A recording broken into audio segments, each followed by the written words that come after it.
go backwards. I think I...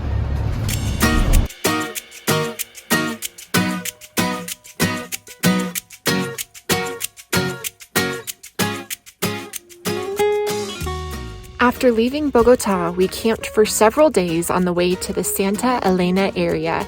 It's located in the central mountain range of the Andes, just east of the infamous city of Medellin. We'd been out of the Jeep for about 2 months as Brittany recovered from surgery. It wasn't the easiest transition back to our life on the road. There were road closures, detours, heat, humidity, tons of bug bites. But after a few days, we were ready to find a haven where we could press pause and recuperate a bit. Located high in the mountains east of Medellin at an elevation of 8,510 feet, we found a welcoming hostel called El Bosque with beautiful panoramic views. The weather was crisp, there were restaurants nearby, things for Caspian to do like slacklining, and an adventure down to the city was readily accessible via public transportation.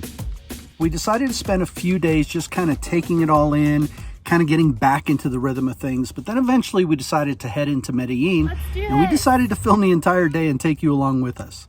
We left our campground early in the morning, not knowing what the day would hold. And we made our way to the bus stop, which was just a few hundred yards away from our camping site. And when we got there, we found this roadside vendor. Now, roadside vendors are common throughout any part of Latin America, and here in Colombia, it's no different. They sell delicacies of various sorts, and there's never a shortage of traditional treats to be enjoyed. This is a part of their culture and their way of life.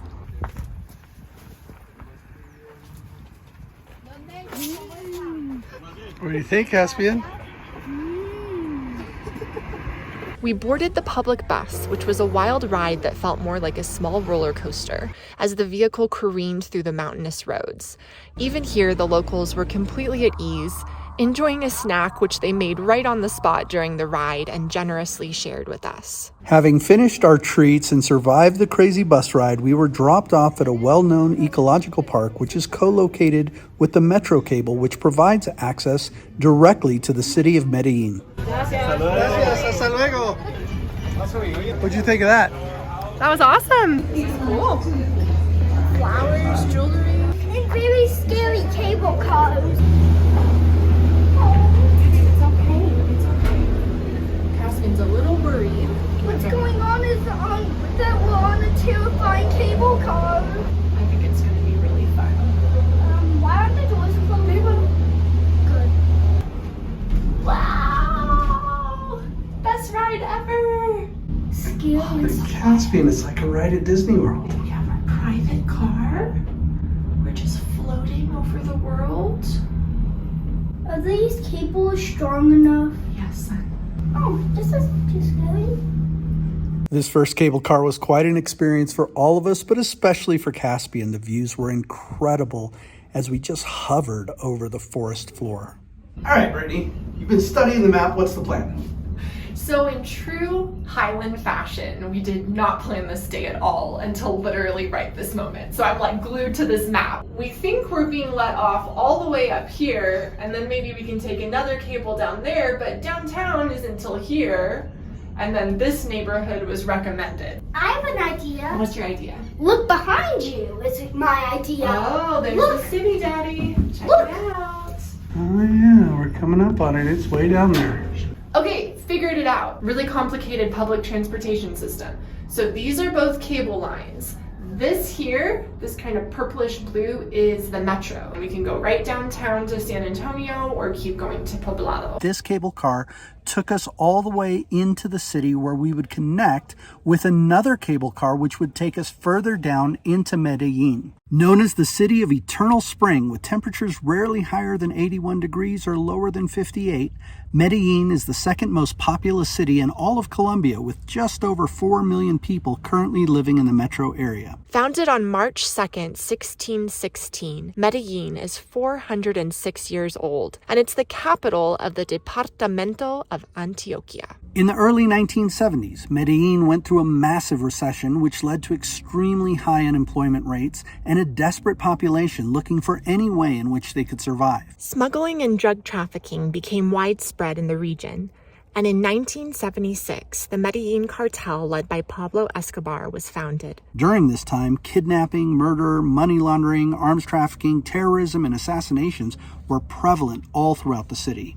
There was no corner of Medellin that was safe, and his grip of control continued until his death in 1993. But during this difficult time, there was a group of civic leaders, urban visionaries, who were determined to save the city. Among them was a man named Sergio Fajardo, who along with others would oversee a slow and purposeful transformation of Medellin. And Fajardo and his contemporaries envisioned a system of public transportation that would reinforce the idea that the city of Medellin belonged to the people, and that the people deserved to be safe and treated with dignity and respect. Many of these people struggled, having to walk an average of 5 hours per day to reach their places of employment and return in the evening.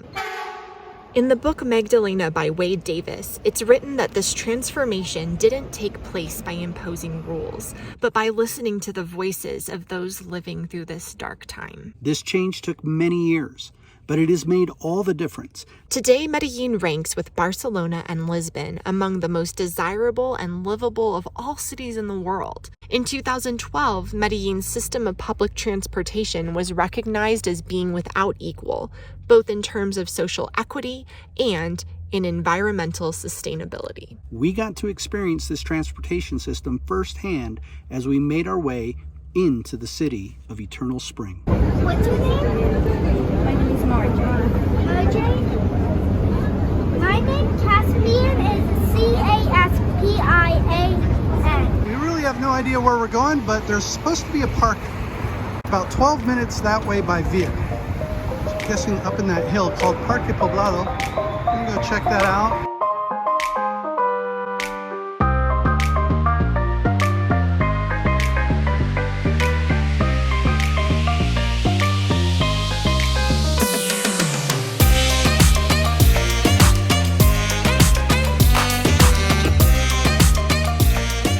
It's been a long walk to get here to our lunch spot, but a lot of vendors, a lot of shops, a lot of restaurants, and a lot of English-speaking tourists. I've heard more English-speaking tourists here on this walk than I did the entire time I was in Bogota.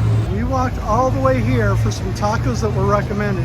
It's called Criminales Tacos. Let's do this. It was quite an adventure to get here, but one cable car into it, I was thinking if we have no other adventure today other than the bus and the cable car, then it's already been an awesome day. So everything since then has just been extra, and it's been really fun to walk through the streets and figure out the vibe of Medellin. I really like it. As good as you remember, Caspian? I think I've had better. You're such a critic. The I love critic it. speaks. Critic Caspian. Taquitos de arrachera, unos taquitos de pastor y birria, carnitas y pastor. Muchas gracias. Con gusto, siempre la hacen. It's a nice little strip, but honestly, the tacos were just average. Now, we were told that they were the best tacos since Mexico. I'd honestly have to disagree, but they were good. I would say they're average. So we took the train to the Poblado stop. That's this whole neighborhood that we're in is Poblado. It's very walkable, lots of restaurants and nightlife, cool place to be. But we just ate our tacos. We don't need to eat or drink anything else. And now we're looking for something else to do. So I think we're gonna go head into more of the downtown area and see what we can see. The public transport system in Medellin is actually one of the best in the country from what we understand. And the taxis are also a part of that system here. They're very affordable, and so we just hopped in a taxi and we're headed towards the downtown area. Look at this, it's just alive, you guys. Everywhere you look at this whole walkway. Welcome to Plaza Botero. We are in the heart of downtown Medellin in a plaza named after one of Colombia's most famous sculptors and painters, Botero. There are supposedly 23 of Botero's sculptures here in this plaza, and we're gonna see as many of them as we can. Let's go this way. Is this your favorite Botero statue? Probably. Why? Because it's a cat and it's giant. Caspian loves cats, you guys. Medellin is a huge city and there's so much to explore. We're barely scratching the surface, but we did want to come see downtown, which is known for being more raw and gritty. but it's not, doesn't feel too different for us compared to all the places we've been in Latin America, and it's just fun to be in the center of it all. We're going on the hunt for a pedestrian-only street, and we're gonna go see if we can find it.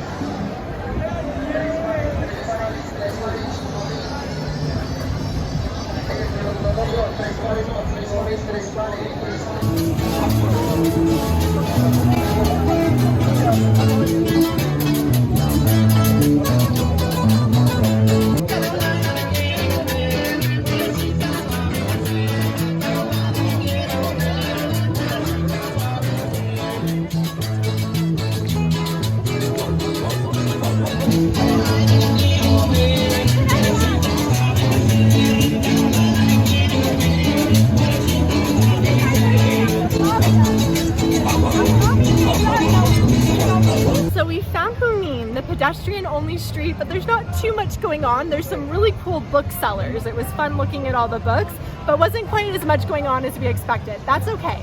We got a really good feel for downtown Medellin. We've had a fun day exploring, but we had like a multi-transportation method to get back up the mountain to camp. So we're gonna start working on that now. Run, run!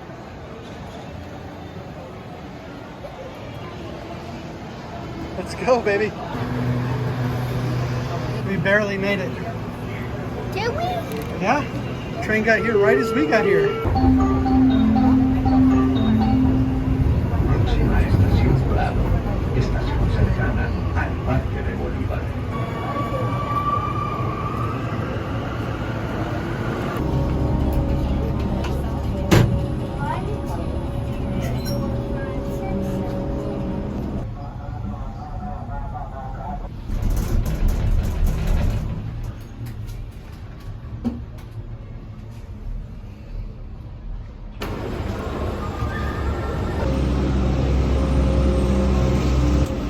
We did it. We did it.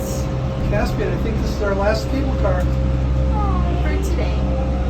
Mommy, what's this prance or bustle around me? It basically means no horseplay. We got off the cable car, and there's a bunch of scouts here. And what that means is they are occupying all the buses. Even the public buses have dedicated themselves to, I guess, the Boy Scouts or Girl Scouts or something of that nature. And apparently there's so many scouts that the police even have blocked the road. I just talked to a police officer, and he told me that there were 10,000 scouts. And this road that we're on is so narrow, he said the road is open. The problem is all these buses came up to transport the scouts, and they're going both ways, and so it's causing a major traffic jam. So we are starting to walk. According to Google Maps, it's an hour and 48 minutes to do this walk after our long day in Medellin. We just hopped in a cab, you guys. This guy picked us up. He already had a fare. Se ganó la tuya. I just got a call from somebody. He's like, okay, I can come get you. And he's like, tell him that he lost the money because the taxi guy got you. I'm glad that we are in a vehicle. You just never really know how things are going to end, but we hope you enjoyed this day with us in Medellin. We anticipate that we'll have another video coming soon about another trip into Medellin to a very famous location. You guys will have to hang out and wait for that. If you haven't subscribed to our channel yet, please do that. And if you want to go behind the scenes with us, hit us up on Patreon where we share all the behind the scenes stuff. And until next time, we will see you in the next video.